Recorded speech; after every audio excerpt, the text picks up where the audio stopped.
तो ओम नमः शिवाय, श्री शिवाय नमस्तुभ्यम, जय श्री महाकाल। जी हाँ भक्तों, क्या आपका भी जो बच्चा है वो पढ़ाई में बहुत ज्यादा कमजोर है? आपको समझ में नहीं आ रहा कि ये जो बच्चे का हम करे क्या? आपने बहुत अच्छी उसको स्कूल में रखा है, बहुत अच्छा फीस ही दे रहे हैं, बहुत अच्छा पढ़ा भी रहे हैं, लेकिन जो आपका बच्चा है वो पढ़ाई में बहुत ही कमजोर है। उसका मन पढ़ाई की ओर आकर्षित होता ही नहीं है। वो हमेशा स्कूल में फेल हो जाता है, और अगर फेल नहीं होता तो बहुत कम नंबर लाते हैं, जिससे माता पिता बहुत ज्यादा दुखी हो जाते हैं। आपने उसके लिए अच्छा ट्यूशन रखा है, अच्छा कोचिंग पढ़ा रहे हैं, सब चीजें आप उसको खरीद के दे रहे हैं पढ़ाई के लिए, लेकिन वो पढ़ता ही नहीं है। जब भी आप उसको पढ़ाने के लिए ले जाते हैं तो पढ़ाई छोड़ के वो खेलने चला जाता है, लेकिन पढ़ता बिल्कुल भी नहीं है। तो ऐसे में कौन सा उपाय करें ताकि जो आपका बच्चा है वो क्या करे, वो पढ़ने लगे? आप उसके लिए बहुत ज्यादा परेशान है, बहुत ज्यादा उसको डांटते भी हैं, मारते भी हैं, लेकिन तो भी वो जो बच्चा है वो पढ़ाई की ओर आकर्षित होता ही नहीं है। तो आखिर ऐसा कौन सा उपाय करे ताकि जो आपका बच्चा है वो पढ़ने लगे? देखिए, आपको भी पता है कि पूज्य गुरुदेव की जो कथा होती है उसमें बहुत सारे जो भक्त आते हैं वो अपनी मनोकामना गुरुदेव तक पहुंचाते हैं। कैसे? पत्र के द्वारा, पत्र के द्वारा गुरुदेव के पास अपनी मनोकामना पहुंचाते हैं। तो जब ऐसा कि आपको पता है गुरुदेव की कथा में क्या लाखों की भीड़ आती है, तो जब गुरुदेव की कथा में लाखों की भीड़ आती है तो जब गुरुदेव ने पत्र पढ़े उसमें बहुत सारे जो माता पिता थे ना, उनका यही सवाल था कि गुरुदेव, हमारा जो बच्चा है उसका जो मन है वो बिल्कुल पढ़ाई में नहीं लगता, कृपया करके कोई ऐसा उपाय बता दें ताकि जो हमारा बच्चा है वो पढ़ने लगे। तब गुरुदेव ने 3 से 4 उपाय बताए और कहा केवल और केवल ये उपाय कर लेना, तुम्हारे घर का जो कोई भी बच्चा होगा वो पढ़ेगा ही पढ़ेगा। अभी की कथा है 2 महीने पहले की।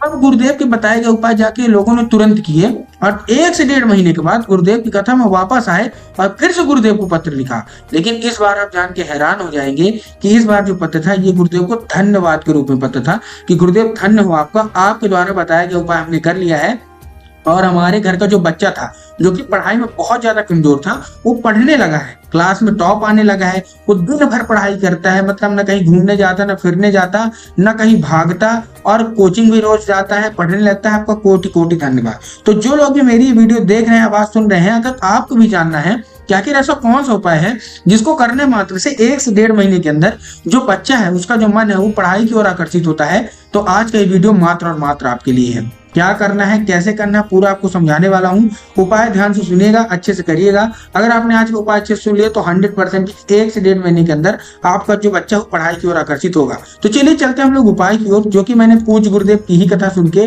और बहुत अच्छे से समझ के आपके लिए लेके आया हूँ। लेकिन उससे पहले चैनल पे अगर पहली बार आए हैं और आवाज मेरी पहली बार सुन रहे हैं तो वीडियो को कर दें लाइक और चैनल को कर लें सब्सक्राइब, ताकि पूजनीय पंडित प्रदीप जी मिश्रा के रोज नए नए उपाय जो कि मैं उनकी कथा से सुनता हूँ, श्रवण करता हूँ, सबसे पहले मैं आपको प्राप्त करा सकूं। ठीक, देखिए 2 से 3 उपाय बताऊंगा। जो हमारा पहला उपाय है आज की इस वीडियो का, उसमें आपको करना क्या है, एक लाल फूल से उपाय करना है। ठीक, लेकिन लाल फूल का उपाय माता पिता को करना है। उसके पहले मैं आपको एक और उपाय बताने वाला हूँ जो कि आप बच्चे से करवाना है। उसके बाद मैं 2 उपाय आपको बताऊंगा जो माता पिता को करना है, लेकिन जो हमारा पहला उपाय है ये आपको अपने बच्चे से कराना है। करवाना क्या है, आपको लेना है 1 लोटा जल और उसमें 3 बूंद शहद का मिला दीजिए। क्या क्या लेना है, 1 लोटा जल लेना है और उसमें 3 बूंद शहद का मिला लीजिए। अब देखिए, जो 1 लोटा जल है, सबसे पहले जो तांबे के लोटे में जल होना चाहिए, इस चीज का आपको ध्यान रखना है। ठीक, बहुत सारे लोग क्या करते हैं कि स्टील के लोटे में ले लेते हैं जल, जो कि पूर्णतः गलत है। आपको स्टील के लोटे में नहीं लेना, आपको तांबे के लोटे में जल लेना है। ठीक, आपने तांबे के लोटे में ले लिया। उसके साथ साथ जो जल है, जल काहे का होना चाहिए, जल आपके घर का होना चाहिए। ठीक, कहाँ का होना चाहिए, जल आपके घर का होना चाहिए। बहुत सारे लोग गलती क्या करते हैं ना कि वो क्या करेंगे, घर से खाली लोटा लेके जाएंगे और मंदिर परिसर से ही जल भर लेते हैं जहाँ हैंडपंप से। नहीं, आप पूज्य गुरुदेव ने साफ बोला है कि आपको जो जल है वो अपने घर से लेके जाना है। ले लिया, उसमें 3 बूंद शहद मिला ली और अपने बच्चे को लेके पहुंच गए कहा, सीधा सीधा शिव मंदिर। अब शिव मंदिर पहुंच गए, करवाना अपने बच्चे से ही। आपको करना क्या है, दक्षिण दिशा में उसको खड़े कराना है और उत्तर की ओर अपना चेहरा कर देना है। अब देखिए, दक्षिण और उत्तर में बहुत सारे लोग क्या करते हैं ना, कंफ्यूज हो जाते हैं कि दक्षिण कौन सा होता है, उत्तर कौन सा होता है। थोड़ा क्लियर बताइए। ने बताया कि आप जिस भी शिव मंदिर जा रहे हैं उस शिव मंदिर के जिधर साइड जलाधारी हो, आपको करना क्या है, जलाधारी साइड अपना चेहरा करके खड़े होना है। तो आपको अपने बच्चे का भी जो चेहरा है वो क्या करवाना है, वो जलाधारी साइड अपना चेहरा करवा दीजिए। आप उससे तुमरुका माता का नाम लेके, किसका, तुमरुका माता का नाम लेके अर्पित करवा दीजिए। कुछ नहीं, केवल और केवल तुमरुका माता का नाम लेके अर्पित करवाइए। 1 से 1.5 महीना आप ये करवा के देखिए। आपका जो बच्चे का जो मंद बुद्धि है, जो हो चुका है, जिसका मन पढ़ाई की ओर बिल्कुल आकर्षित नहीं होता, वो पढ़ाई की ओर आकर्षित होने लगे, वो पढ़ाई में उसको मजा आने लगेगा। ठीक, ये था हमारा पहला उपाय। अब देखिए हमको पता है और आपको भी पता है कि जो बच्चे होते हैं वो किसी की सुनते तो है नहीं, अपने मन का करते हैं और वो पढ़ाई की ओर ये उपाय ना पूजा पाठ में ज्यादा विश्वास रखते, ना कोई उपाय भी करते। तो जितने भी माता पिता हैं जिनका बच्चा नहीं पढ़ता, जिनकी बच्ची नहीं पढ़ती, वो कैसे चुपके से उनको पढ़ाई की ओर आकर्षित करेंगे, अब हम उसका उपाय बताते हैं। आपको इस उपाय में चाहिए क्या? एक लाल फूल चाहिए। क्या चाहिए? केवल और केवल एक लाल फूल। अब देखिए जैसे लाल फूल आपने ले रहे हैं ना, बहुत सारे लोगों को कंफ्यूजन होगा कि हमको कौन सा लाल फूल लेना है, गुड़हल का ले रहे हैं कि गुलाब का। पूज्य गुरुदेव ने कहा है कोई सा भी आप ले लीजिए, चाहे गुड़हल का ले लीजिए चाहे गुलाब का ले लीजिए। बस जब आप फूल लेंगे तब आपको ध्यान रखना है कि फूल कहीं से मुरझाया हुआ नहीं होना चाहिए, कहीं से खंडित नहीं होना चाहिए, कहीं से कटा फटा नहीं होना चाहिए। ठीक, ले लिया।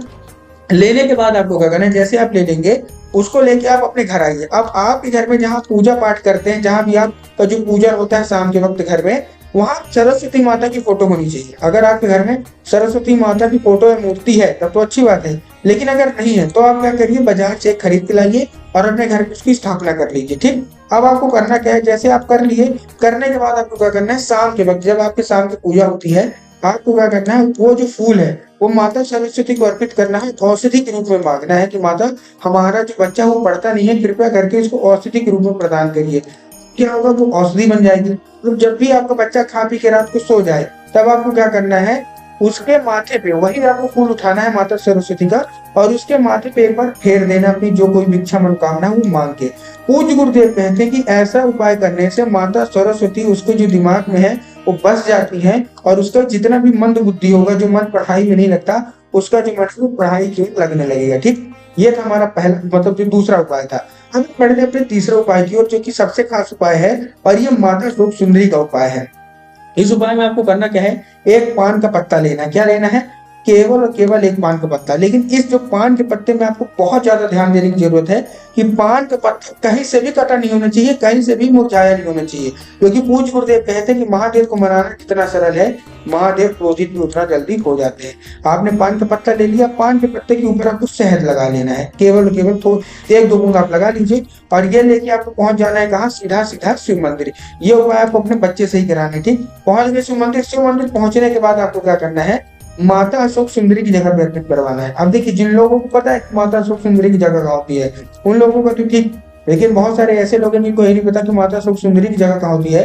तब गुरुदेव ने बताया कि आप जिस भी शिव मंदिर जा रहे हैं, उस शिव मंदिर के जो जलाधारी होगा, जलाधारी के राइट साइड मतलब दाएं भाग में माता अशोक सुंदरी की जगह होती है, बाएं भाग में भगवान गणेश की जगह होती है। तो आपको माता अशोक सुंदरी की जगह पे जो जलाधारी के दाएं साइड में है, वहां वो पान का पत्ता रख देना है, अर्पित कर देना है, और जो कोई भी इच्छा होगी अपने बच्चे के लिए, वो बच्चे का बिल्कुल अपनी मनोकामना मंगवा लेना है। पूज्य गुरुदेव कहते हैं मात्र 1 से 1.5 महीना लगेगा, आपका जो बच्चा मंद बुद्धि है वो पढ़ने में होशियार हो जाएगा और कभी भी फेल नहीं होगा। उम्मीद करता हूँ आज का उपाय आपको समझ में आ गया होगा।